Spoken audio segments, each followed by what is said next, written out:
नमस्कार दोस्तों, आप ही के आपके यूट्यूब चैनल में आपका स्वागत है। आज हम ये जानेंगे कि गवर्नमेंट एग्ज़ाम की तैयारी आपको कैसे करनी है। इसमें मैं 20 टिप्स बताने वाला हूँ। इससे आप जो आने वाली एग्ज़ाम है उसमें आप सक्सेस हो सकते हो। दोस्तों वीडियो स्किप ना करें। कॉम्पिटिटिव एग्ज़ाम सुबह में किया जाना चाहिए।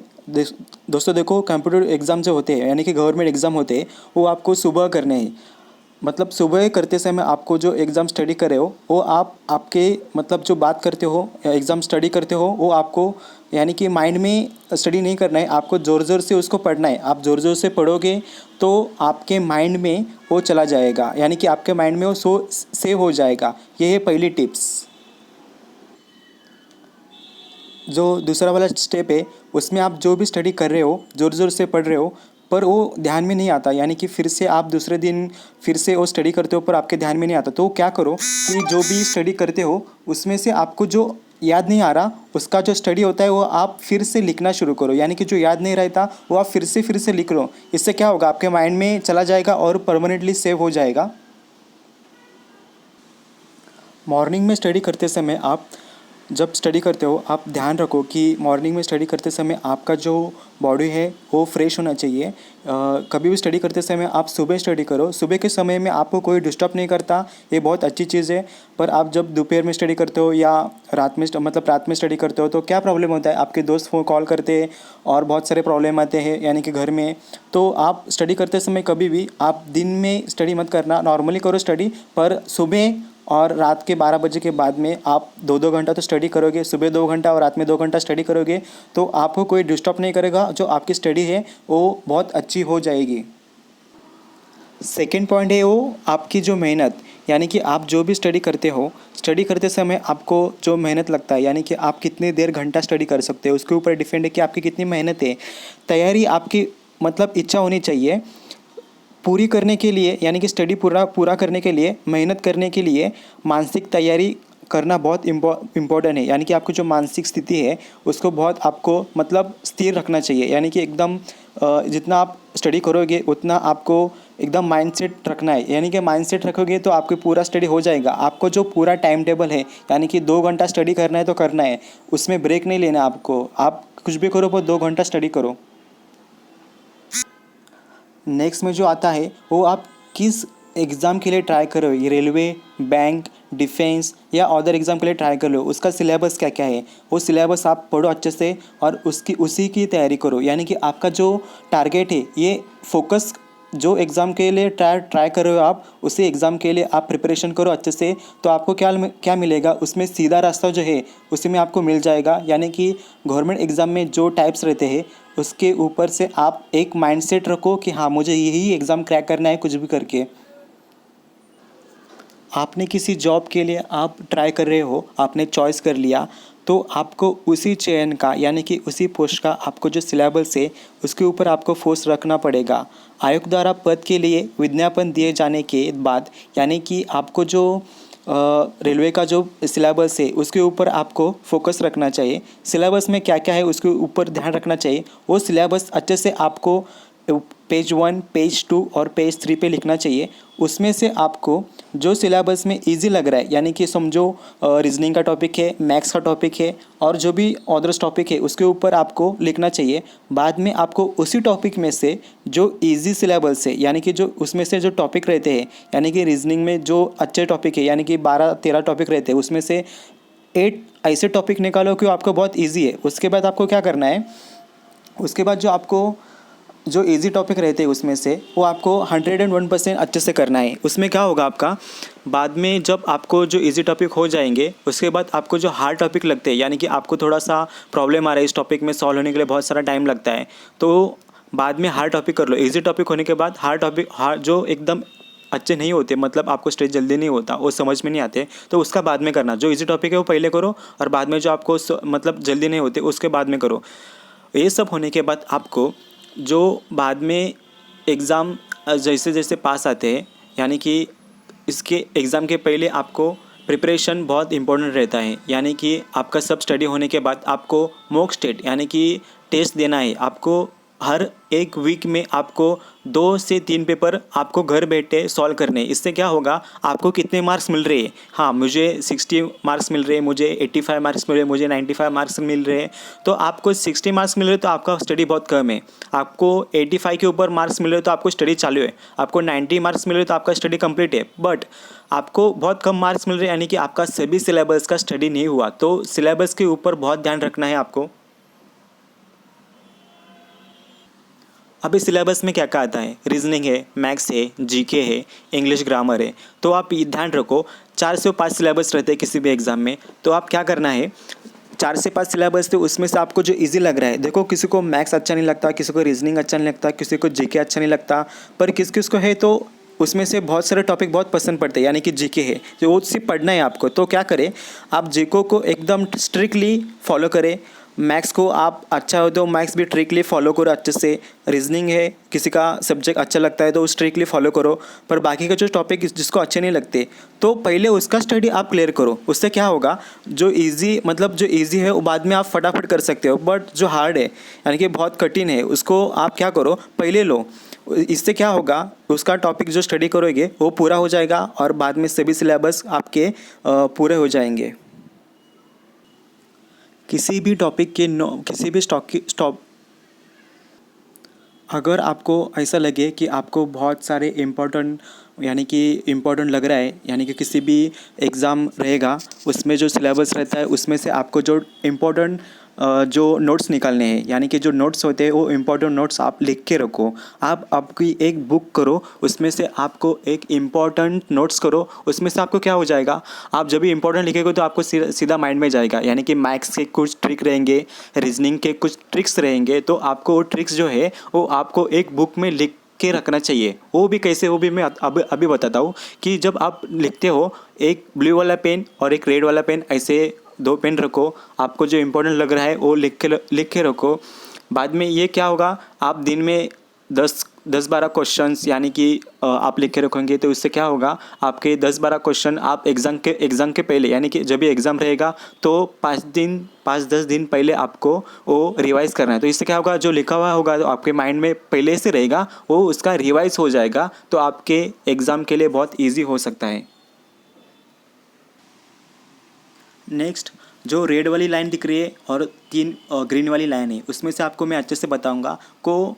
जो रेड वाली लाइन है वो सक्सेस लाइन है, यानी कि देखो स्टूडेंट कि रेड वाली लाइन ने हर टाइम स्टडी किया है, और जो ग्रीन वाली लाइट है, जो लाइन है ग्रीन वाली, उसने बाद में आपको, ये रही ग्रीन वाली लाइट और ये रेड वाली, जो फर्स्ट वाली लाइन है रेड वाली, उसके ऊपर ग्रीन वाली, उसके ऊपर ग्रीन वाली और लास्ट में ग्रीन वाली। रेड वाली लाइन ने क्या क्या पूरा किया है, ग्रीन वाली लाइट ने स्टडी करते हैं पर बीच बीच में गैप देते हैं, और बाद में जो सेकेंड लास्ट लाइन है उसमें वो तो स्टडी करता ही नहीं है और लास्ट वाला स्टडी करता नहीं। रेड वाली सक्सेस लाइन है। आपको ये बताना चाहता हूँ, जब भी आपका स्टडी होता है तो आपको बाद में एक बार रिवाइज़ करना है। कुछ भी करके स्टडी करते हो तो आपको दिन में एक बार फिर से रिवाइज़ करना है। वीक में जो स्टडी करते हो, वीक में स्टडी करने के बाद आपको फिर से एक बार वीक में संडे को फिर से सभी सिलेबस का स्टडी फिर से रिवाइज़ करना है। रिवाइज़ करोगे तो सब स्टडी आपका माइंड में सेट हो सकता है, पर रिवाइज़ नहीं करोगे तो लास्ट टाइम में क्या होता है, बहुत सारे प्रॉब्लम आते हैं, यानी कि याद में नहीं रहता।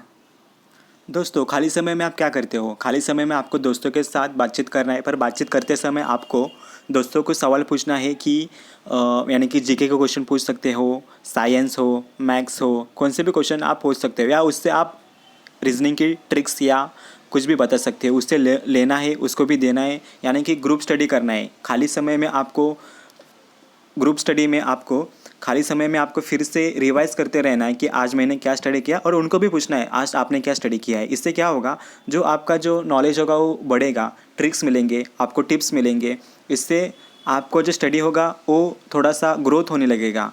तो कभी भी ध्यान रखें, ट्रैवलिंग टाइमिंग में आपको कभी भी, जब भी आप किधर जाते हो घूमने के लिए, तो आपको ट्रैवलिंग टाइमिंग में आपको ज़्यादा से ज़्यादा आपको स्टडी करते समय दोस्तों के साथ आप स्टडी करते समय या दोस्तों के साथ आप सभी स्टडी कर लो, यानी कि आपका ग्रोथ हो जाएगा।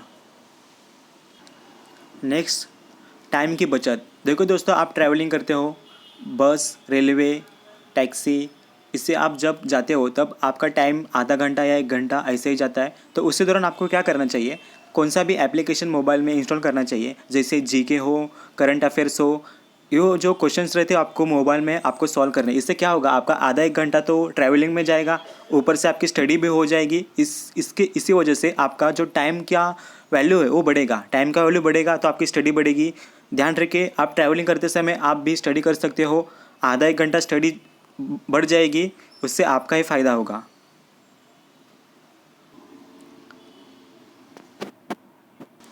नेक्स्ट, आपको जब लगे कि आपका स्टडी कंप्लीट हुआ है तो आपको वीक में से 2 या 3 बार आपको मॉक टेस्ट करना है। इसमें से आपको पता चला कि आपको मार्क्स कितने मिल रहे हैं, यानी कि एग्ज़ाम देना है, वो भी नो कॉपी, यानी कॉपी मत करो, देखो मत किसी का भी। यानी कि जब आप टेस्ट करोगे तो आपको पता चलेगा आपको कितने मार्क्स मिल रहे हैं, इसमें से आपको ग्रोथ हो जाएगा, यानी कि कितने मार्क्स मिल रहे हैं। वीक में से 2 पेपर आप सॉल्व करो, अगले वीक में कितने मार्क्स मिलते हैं, उसके अगले वीक्स में कितने मार्क्स मिले, मंथ में से कितने मार्क्स मिले, ये देखो। यानी कि आपका इसी तरह से ग्रोथ हो जाएगा। इससे जो आपका स्टडी मटेरियल यानी और आपका आत्मविश्वास, यानी कि आप मोटिवेट हो जाओगे और एग्ज़ाम के लिए आप तैयार हो जाओगे, प्रिपरेशन पूरा हो जाएगा। Next, time table. दोस्तों ये बात ध्यान रखो कि टाइम टेबल आपको बहुत यूज़फुल होता है, क्योंकि दिन में आपको क्या करना है और कभी भी आपका टाइम टेबल चेंज नहीं होना चाहिए। आपने जो टाइम के लिए जो डिसाइड किया है, यानी कि ये इस वक्त में मतलब 12 बजे मैं यही स्टडी करूँगा, ये टॉपिक सब कुछ क्लियर कर दूंगा, उसके बाद जो नेक्स्ट टॉपिक रहेगा, यानी कि रीजनिंग हो या मैथ्स हो, जीके हो, ये सभी टॉपिक में उस वक्त में मैं पूरा करूँगे। और हर एक टाइम टेबल आपको अच्छी तरह से क्लियर करना है। आपका पूरा स्टडी जब कंप्लीट होता है तो आपको रात में आपको जो टाइम टेबल का बुक है उसमें आपको एक राइट टिक मारनी है। इसको आपको पता चलेगा कि आपने हर दिन में कितना टाइम टेबल कितना स्टडी किया है, और टाइम टेबल हिसाब से आप चल रहे हो या नहीं चल रहे हो। तो दूसरे दिन में आपको पता चलेगा अगले दिन में मैंने स्टडी किया था नहीं किया था, और वीक में आपने कितनी बार स्टडी किया है और कितनी बार स्टडी नहीं किया है। इससे आपको पता चलेगा कि स्टडी हो रहा है या नहीं हो रहा है, या टाइम टेबल में कुछ गड़बड़ है। तो आपका टाइम टेबल शेड्यूल बनाओ अच्छे से और स्टडी स्टार्ट करो, क्योंकि आने वाले एग्ज़ाम में आपको बहुत सारे वैकेंसीज रहेंगे। नेक्स्ट, थिंक पॉजिटिव, यानी कि आप कभी भी आपका जो माइंड होता है वो पॉजिटिव रखो। यानी कि आप जो स्टडी कर रहे हो हमेशा सकारात्मक सोच में रहो। यानी कि आपने ये ठान लिया कि आज मैं इतना सिलेबस पूरा करते करते मतलब सभी सिलेबस पूरा करूँगा, तो आपको वो सिलेबस कुछ भी करके आपको पूरा करना है। यानी कि आपको थिंकिंग पॉजिटिव रखना है कुछ भी करके, यानी कि माइंड सेट होता है, इसके वजह से आपका पूरा स्टडी हो जाएगा। नेक्स्ट, एग्ज़ाम आने के बाद सब लोग स्टडी करते हैं, पर यह बात ध्यान रखो कि एग्ज़ाम आने वाले हैं, इससे आपको पहले से ही प्रिपरेशन करना चाहिए। बहुत सारे बच्चे लोग ये गलतियाँ करते हैं कि एग्ज़ाम आता है बाद में स्टडी करते हो, तो ये प्रॉब्लम आता है, क्योंकि 10 दिन में तो स्टडी हो नहीं सकता, यही प्रॉब्लम आता है। तो क्या करें, जब भी सभी गवर्नमेंट एग्ज़ाम का स्टडी पहले से ही रिवाइज़ करो, हर दिन स्टडी करो, इससे आपको बहुत मोटिवेशन हो जाएगा और एग्ज़ाम आने के बाद आपको जो प्रेशर रहता है, यानी कि जो प्रेशर आएगा वो हट जाएगा। यानी कि पहले से स्टडी स्टार्ट रखो, एग्ज़ाम आने के बाद स्टडी को मत लगो। उससे एग्ज़ाम आने के पहले आपको जो इम्पोर्टेंट टिप्स रहते हैं वो मैंने जो बोला था पिछले कई मिनट में, कि आपने जो बुक्स में जो इम्पोर्टेंट लिखे वो एग्ज़ाम आने के पहले 5 दिन पहले वो आपको फिर से रिवाइज़ करने हैं, ना कि एग्ज़ाम आने से पहले आप सिलेबस चेक करो, ये करो वो करो, ऐसा नहीं है। एग्ज़ाम आने के पहले आपको टिप्स और जो आपने लिखा है इम्पोर्टेंट वो आपको देखना है। कभी भी एग्ज़ाम के पहले, यानी कि एग्ज़ाम जो रहता है की तैयारी हमेशा दिन ब दिन करते रहो, इससे क्या होगा, आपका जो ग्रोथ हो जाएगा। नेक्स्ट दोस्तों, कभी भी आप स्टडी करते समय मोबाइल को हाथ नहीं लगाना है, और किसी भी मतलब कि आप स्टडी करते हो और बीच में आपको याद आता है कि मोबाइल में ये नोटिफिकेशन आया वो आया, तो आप मोबाइल को हाथ ही मत लगाए। इससे क्या होगा, आपने जो स्टडी करते समय आपका जो टाइम होता है वो बर्बाद हो जाएगा। स्टडी करते समय कभी भी मोबाइल को हाथ नहीं लगाना है। किसी भी चीज़ से आपको ऐसा लगे कि उससे आपका टाइम वेस्ट हो जाएगा, तो आप उनको हाथ न लगाएं। नेक्स्ट जो आता है कि आप सोशल नेटवर्क साइट जैसे कि मैं नाम नहीं लेना चाहता, बहुत सारे सोशल नेटवर्क साइट है, उसके ऊपर आप फोकस बहुत करते हो, यानी कि आप जो नोटिफिकेशन आते हैं उसके ऊपर बहुत ध्यान रखते हो। नोटिफिकेशन कुछ नहीं रहता दोस्तों। देखो, आप एक नोटिफिकेशन देखो, स्टेटस देखोगे तो आपका यानी कि 20-30 सेकेंड मतलब वेस्ट हो जाएगा। तो बहुत सारे स्टेटस देखते हो, बहुत सारे वीडियो देखते हो, तो आपका टाइम वेस्ट हो जाता है। ऐसे 1-2 घंटा आपका मोबाइल पे ही जाता है। इससे आपको बहुत सारे प्रॉब्लम आ सकते हैं। तो दिन का जो टाइम टेबल होता है वो कम हो जाता है। तो आप ये बात ध्यान से देखो। सबसे इम्पोर्टेंट है कि आप स्टडी करते समय मोबाइल, सोशल नेटवर्क साइट, इससे आप दूर रहो। बहुत सारा प्रॉब्लम क्रिएट करता है। ये सारी जानकारी मैंने अच्छी तरह से बताई। आप बहुत स्टडी करने के लिए आपको बहुत हेल्प हो जाएगा। तो धन्यवाद। अगर वीडियो अच्छा लगे तो आप लाइक कर सकते हो और नीचे दिए बटन पे क्लिक करना, सब्सक्राइब कर देना। ओके, धन्यवाद दोस्तों।